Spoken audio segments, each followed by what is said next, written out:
Dubai में मौजूद दुनिया के डीपेस्ट डाइविंग पूल की कंस्ट्रक्शन के दौरान जब जमीन में 45 मीटर का टनल खोद दिया गया तो एक अनोखे मसले ने इंजीनियरिंग टीम का रास्ता रोक दिया। मालूम पड़ा कि पोलैंड में डीप स्पॉट नामी एक डाइविंग पूल खुला है जिसकी गहराई भी 45 मीटर्स ही है। अब जाहिर है अगर दुबई को डीपेस्ट पूल का वर्ल्ड रिकॉर्ड चाहिए तो उन्हें इसकी गहराई को 45 मीटर से 60 मीटर्स तक करना होगा। पर यह काम जितना सुनने में आसान लग रहा है उतना ही करने में मुश्किल। एक्सपर्ट्स ने कैलकुलेट किया कि अगर पूल की गहराई को 60 मीटर्स तक गहरा किया गया तो ग्राउंड वाटर का प्रेशर इसे बड़ी आसानी से ऊपर धकेल सकता है। यह ठीक ऐसा ही है जैसे भरी हुई पानी की बोतल को पानी के तालाब में डाला जाए तो वो सरफेस पर ही रहेगी, क्योंकि बॉयंसी फोर्स की वजह से तालाब का पानी उस बोतल को नीचे से ऊपर की तरफ धक्का देगा, यानी पूरा पूल किसी भी वक्त जमीन से ऊपर उठ सकता है। कंस्ट्रक्शन के इस पॉइंट पे दुबई का डीपेस्ट पूल बनाने का सपना टूटता हुआ दिख रहा था, लेकिन फिर एक आइडिया ने सब कुछ बदल दिया। लेकिन वर्ल्ड रिकॉर्ड्स बनाने की बात हो तो दिमाग में सबसे पहला नाम दुबई का आता है। 425 गिनीज वर्ल्ड रिकॉर्ड्स के साथ दुबई पूरे मिडिल ईस्ट में अभी तक नंबर 1 पे है, और ऐसा महसूस होता है कि ये नंबर दुबई के रूलर किसी कीमत पर खोना नहीं चाहते। वर्ल्ड रिकॉर्ड्स की इस लाइब्रेरी में एक और एडिशन हुई दुबई के प्रिंस शेख हमदान बिन राशिद अल मखदूम की फरमाइश पर, जिसको आज दुनिया डीप डाइव दुबई के नाम से जानती है। दुबई डीप डाइव सिर्फ एक पूल नहीं बल्कि ये एक अजीबो गरीब दुनिया है। 197 फीट या 60 मीटर्स की गहराई के साथ ये दुनिया का सबसे डीपेस्ट पूल है, जिसमें करीब 1 करोड़ 40 लाख लीटर पानी मौजूद है। इतना ही जितना 6 ओलंपिक स्विमिंग पूल्स में होता है, या फिर जितना 90,000 लोग पूरे एक दिन में इस्तेमाल करते हैं। इस पूल में एक डूबे हुए शहर की थीम रखी गई है, जहां डाइवर्स को ऐसा एक्सपीरियंस मिलता है जिसका पहले सोचना भी मुश्किल था। पूल के पानी को साफ रखने के लिए नासा की मदद से एक ऐसा सिस्टम बनाया गया है जो हर 6 घंटे में पूरे 14 मिलियन लीटर्स को साफ कर देता है। चाहे बाहर का टेम्परेचर 50 डिग्री सेल्सियस हो या 20 डिग्री, पूल का पानी डाइवर्स के आराम के लिए हर वक्त 30 डिग्रीज पे ही मेंटेन रहता है। पर हम यहाँ डीप डाइव की खूबियों से ज्यादा इसकी कंस्ट्रक्शन टेक्निक्स में इंटरेस्टेड हैं, क्योंकि इंजीनियरिंग कम्युनिटी का मानना है कि दुबई का ये डीपेस्ट पूल किसी इंजीनियरिंग के करिश्मे से कम नहीं है। डीप डाइव दुबई की कंस्ट्रक्शन के दौरान इंजीनियर्स को किन किन मुश्किलात का सामना करना पड़ा, बिना टाइम जाया किए इन पर एक नजर डालते हैं। सबसे पहला चैलेंज था प्लानिंग और डिजाइन का। क्राउन प्रिंस शेख हमदान चाहते थे कि कोई ऐसा डिजाइन हो जो दुबई की कल्चरल वैल्यूज की एक झलक दिखा सके। ऑयल और टूरिज्म से पहले दुबई में पर्ल डाइविंग का बड़ा काम था। प्रोफेशनल डाइवर्स बिना स्कूबा गियर्स के खुले समंदर में कूदते थे और सी शेल्स को ढूंढकर उसमें से मोती निकालकर बेचा करते थे। दुबई की इकोनॉमी का बड़ा हिस्सा पहले पर्ल डाइविंग पे ही डिपेंडेंट था। इसी आइडिया को नजर में रखते हुए डीप डाइव को सी शेल की शक्ल दी गई, एक ऐसा शेल जो दूर से देखने पर समंदर किनारे एक खुले हुए शेल की तरह लगे।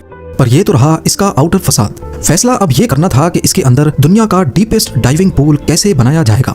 दुनिया भर से आर्किटेक्ट्स और इंजीनियर्स बुलवाए गए जो इस प्रोजेक्ट के लिए रियलिस्टिक आइडियाज दे सकें। सबसे आसान तरीका था कि 45 मीटर्स ऊंची एक मजबूत बिल्डिंग खड़ी की जाए और उसके अंदर पानी भरा जाए। पर इस आइडिया में एक मसला था। ये पूल 45 मीटर्स गहरा तो बन जाएगा, लेकिन वर्ल्ड रिकॉर्ड बनाने की शर्त यह है कि पूल जमीन के ऊपर नहीं बल्कि इसके नीचे बना हुआ हो।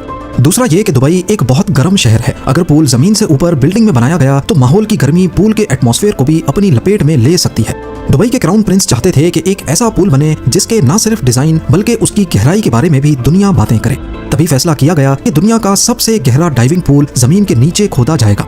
जमीन में एक शाफ्ट खोदी जाएगी जो हॉरिजॉन्टल नहीं बल्कि वर्टिकल होगी। और यहीं से शुरुआत हुई एक नए चैलेंज की, और वो था एक्सकवेशन। इंजीनियरिंग टीम का चैलेंज एक ऐसी शाफ्ट खोदने का था जो चौड़ाई में 65 फीट और गहराई में 147 फीट होगी। इस शाफ्ट को सिर्फ खोदना ही नहीं बल्कि इसके बॉर्डर पर एक दीवार भी खड़ी करनी थी जो इस शाफ्ट को कोलैप्स होने से भी रोकेगी। इंजीनियरिंग की जबान में इस दीवार को डायाफ्राम वॉल कहा जाता है। इस काम को अंजाम देने के लिए एक खास एक्सकवेटर मंगाया गया। मशीन की मदद से 147 फीट की गहराई तक एक पिलर जितनी चौड़ाई का खड्डा खोदा गया। फिर इसमें स्टील केज डालकर कंक्रीट भर दिया गया और फिर इसी तरीके से छोटे छोटे चंक्स में पूरी डायाफ्राम वॉल बनाई गई। इस पूरे प्रोसेस में टोटल 2 महीने से भी ज्यादा का वक्त लग गया। इसके बाद काम शुरू हुआ खुदाई का। प्लान ये था कि 5-5 मीटर करके खुदाई की जाएगी 45 मीटर्स नीचे तक, जहां तक डायाफ्राम वॉल मौजूद है। पर पहले 5 मीटर्स की खुदाई के बाद ही एक नया चैलेंज उनका इंतजार कर रहा था, ग्राउंड वाटर से निपटने का। डायाफ्राम वॉल बनाने के बाद जब एक्सकवेशन का काम शुरू हुआ तो 8 मीटर्स के बाद ही जमीन के नीचे से पानी निकल आया। अब क्योंकि डायाफ्राम वॉल चंक्स में बनाई गई थी, इसी वजह से इसमें छोटे छोटे गैप्स मौजूद थे और इन गैप्स में से ग्राउंड वाटर आसानी से निकलकर टनल के बीच में जमा होना शुरू हो गया। ग्राउंड वाटर को मैनेज किए बगैर एक्सकवेशन का काम जारी रखना मुमकिन नहीं था। इस मसले से निपटने के लिए पंप्स लगाए गए जो लगातार पानी को बाहर निकालते रहे और साथ साथ एक्सकवेशन का काम भी चलता रहा। अगले 2 सालों तक खुदाई होती रही और इस पूरे अरसे के दौरान पंप्स भी लगातार चलते रहे। दुबई डीप डाइव के लिए टोटल 45,000 टन मिट्टी, रेत और पत्थर का मलबा बाहर निकाला गया।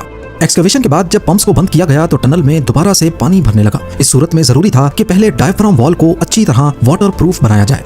अगले कई महीनों के दौरान डायफ्राम वॉल की वाटर प्रूफिंग की गई और उसके बाद जाकर वाटर पंप्स को बंद किया गया।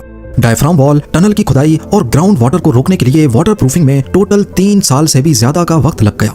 अब इंजीनियरिंग टीम पहले ही काफी लेट हो चुकी थी। एक दिन कीमती था, पर इसी दौरान डीप डाइव की कंस्ट्रक्शन प्रोसेस में एक नई मुसीबत खड़ी हो गई, डिजाइन में तब्दीली। जब डायफ्राम वॉल भी तैयार हो गई, एक्सकवेशन भी हो गई और ग्राउंड वाटर को भी मैनेज कर लिया गया, एंड उस मौके पे खबर मिली कि पोलैंड के कैपिटल वॉर्सो के करीब डीप स्पॉट नामी एक डीप डाइविंग पूल खुला है और उसकी डेप्थ भी 45 मीटर्स या 147 फीट्स ही है। ये खबर पूरी डीप डाइव की प्रोजेक्ट टीम पर बिजली बनकर गिरी, क्योंकि उन्होंने अभी तक जितनी भी मेहनत की थी वो वर्ल्ड रिकॉर्ड बनाने के लिए ही की थी। नॉर्मली इस किस्म के जितने भी प्रोजेक्ट्स होते हैं इनमें ज्यादातर डिटेल्स को सीक्रेट रखा जाता है, और ऐसा ही कुछ इस केस में हुआ था।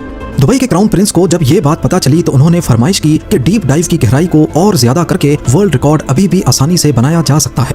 लेकिन यहाँ पर एक मसला था, क्योंकि जमीन से 8 मीटर्स नीचे ही ग्राउंड वाटर था जो ऑल द वे 45 मीटर्स तक जा रहा था। यानी ये ग्राउंड वाटर नीचे से पूरे पूल को पुश करेगा। इस फोर्स को बोयंसी फोर्स भी कहते हैं।